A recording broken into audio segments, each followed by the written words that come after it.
Okay.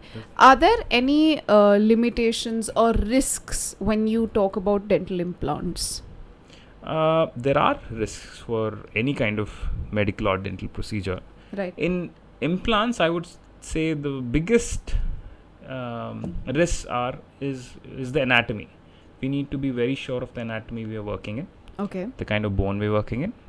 So just to give you an example, if you're working in the lower, there is infraalveolar nerve we got to be careful of. This is essentially a nerve we got to be careful of.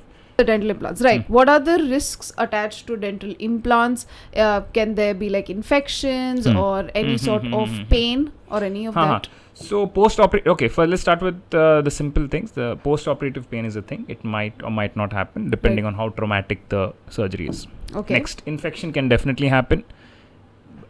All of this can happen. I'm not saying it will happen. I'm saying it can happen.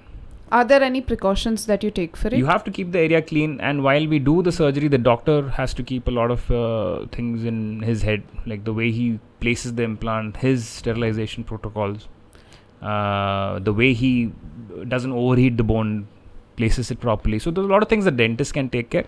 But as a patient, I think you just keep the area clean, follow the post-extraction instructions, take the medications which the doctor is given. Right. So you should be okay. So another complication which is possible is sometimes the bone doesn't hold the implant. Right. It is very highly unlikely, but it can happen. In which case it does happen, the site is again reworked upon and a new implant is placed. Okay. And at which point, more often than not, you will get a good osseointegrated implant. Okay. So these are the risks. The other risk is when we are planning an implant, a CBCT helps. A CBCT is a 3-dimensional view of like an X-ray. It's X-ray is a 2-dimensional view. CBCT is a 3-dimensional view of your same bone. Okay. Just to make sure you're not impinging on any nerve if you're doing on the lower, or not on the not in the sinus in the upper.